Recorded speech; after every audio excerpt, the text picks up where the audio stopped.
네, 안녕하십니까. 신성하게 5분 역사 상식 시간입니다. 오늘은 오작교 작전에 대한 마지막 이야기로 김영옥 부장의 최후에 대해서 말씀드리도록 하겠습니다. 그러면 1979년도 10월 1일 날 김영옥 부장이 왜 프랑스 파리로 갔는가 이렇게 보셔야 됩니다. 그때 박정희 대통령은 화가 날 대로 난 상태에서 김영옥 부장을 제거하라는 지시를 내린 상황인데 김영옥 부장이 그걸 모르지는 않습니다. 해고록이 일본에서 출간됐기 때문에. 그래서 해고록 출간을 하지 않는 대가로 받는다고 했던 200만 달러의 일부를 받기로 했다. 그래서 파리로 갔다. 이건 거짓말이고요. 위험에 노출되어 있는 상황에서는 파리에 갈 수가 없죠. 미국에 있어야 안전하겠죠. 그러나 여자 연예인이 됐던 누가 됐던 좀 만나자고 해서 프랑스 파리로 갔던 것 같습니다. 물론 김영옥 부장에게 연락을 한 사람은 중앙정보부가 뒷배경에 있겠지만 김영옥 부장은 중앙정보부가 뒷배경에 있는지 모르는 상태에서 상대방이 자기를 초대하니까 파리로 건너갔던 것 같습니다.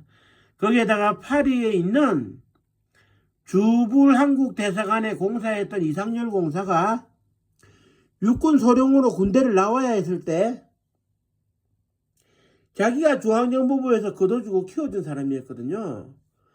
자기가 100% 신뢰할 수 있는 사람이었기 때문에 이상열 공사가 파리에 있으면 안전하다고 생각을 했던 거죠.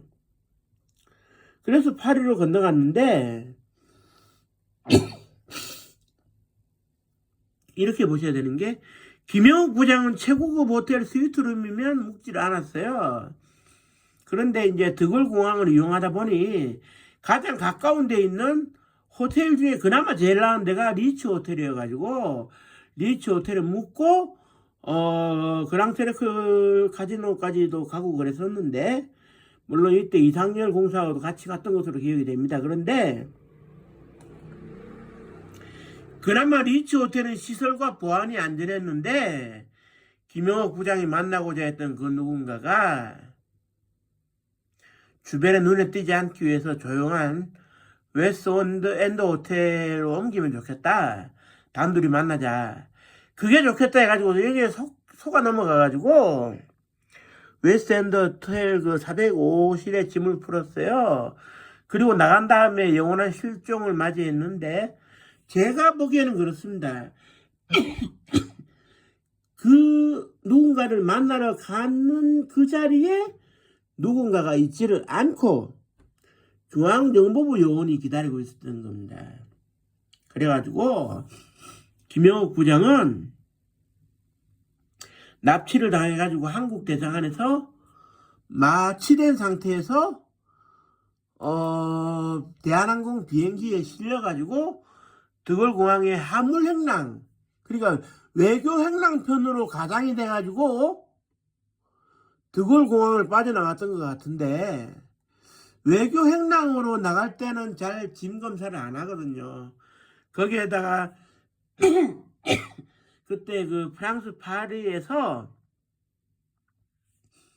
프랑스 당국이 그 자국이 엄청나게 투자한 그 자주국방에 대한 비용을 좀 해소하는 측면에서 한국에게 많은 걸 수출하려고 하다 보니 한국 정부의 입장도 봐야 될 것이고 그건 뭐 드골공항 빠져나가긴 편하죠. 그래서 비행기 안에서는 어떻게 되느냐 승무원들만 묵을 수 있는 벙커에 들어가가지고 마취된 상태로 서울 김포공항까지 실려갔다 이렇게 봐주고요.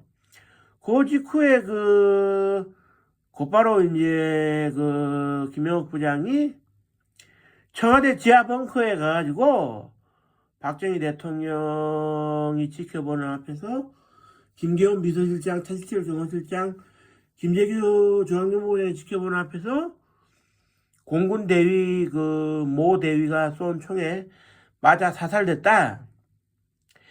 현재까지 이렇게 알려지고 있는 것이 재미동포 블로그로 유명한 안치홍 선생이 직접 공개적으로 저한테 해준 얘기입니다. 그리고 또 그게 맞는 것 같아요.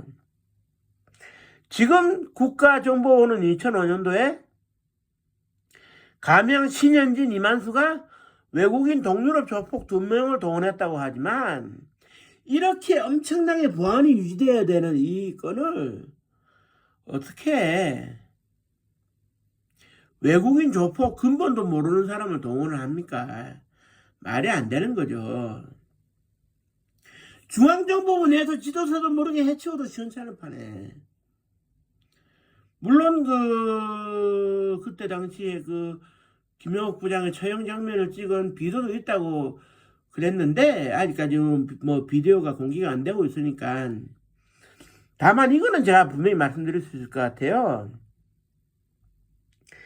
그때 당시에 11.6 사건이 나고 전두환 보안사령관이 합동수사본부장이 될 때 중앙정보부로 장악함에 있어가지고 유일하게 해외에 나가 있던 이상열 공사만 소환을 했어요. 다른 해외 공사들은 소환을 안 했는데.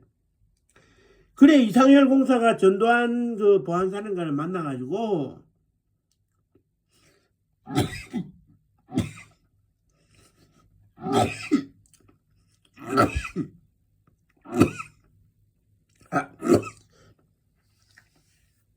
오늘도 기침이 나오네요. 죄송합니다. 이상열 공사가 전두환 장군을 만나가지고 김영욱 부장 사건에 대한 이실직고를 하고 그 대가로 그 다음날 전주지부장으로 전북지부장이죠. 전북지부장으로 승진한 게 아닌가 저는 그렇게 봅니다. 그래서 전두환 보안사령관은 진실을 다 들었을 거라고 생각이 되고요. 뭐 지금 현재로서는 1991년도에 김영욱 부장이 법적으로 사망 선고가 떨어진 상황에서 찾을 수는 없겠지만 아마도 안치홍 선생이 얘기를 해줬던 청와대 지하 벙커에서 박근혜 대통령이 지켜보는 앞에서 사살했다. 이게 아무래도 제일 설득력이 있다고 봐집니다. 그렇기 때문에 지도세도 모르게 없어질 수가 있는 거지. 프랑스 파리에 시신을 남겨뒀다든지 하면 언젠가 드러날 수도 있지 않겠습니까? 그러니까 영원한 침묵이 가능한 건 그것뿐이다. 청와대 지하판까지 데리고 와가지고 사살을 했을 가능성. 그리고 중앙정보부가 그 당시에 그런 실력들을 갖추고 있으니까 충분히 그러지 않았을까. 저는 그렇게 생각합니다. 그게 아마 진실 같아요. 미국에서 각종 기록들을 살펴볼 수 있었던 재미동포 블로그 안치홍 선생님이 저한테 거짓말 해줄 이유도 없고요. 그건 진실이라고 여기고 그게 김영욱 전 중앙정보부장의 최후였다. 이렇게 말씀을 드리면서 오늘 방송을 마치도록 하겠습니다. 제가 감기로 인해서 기침이 좀 나오는 점 양해 부탁드립니다. 들어주셔서 감사합니다.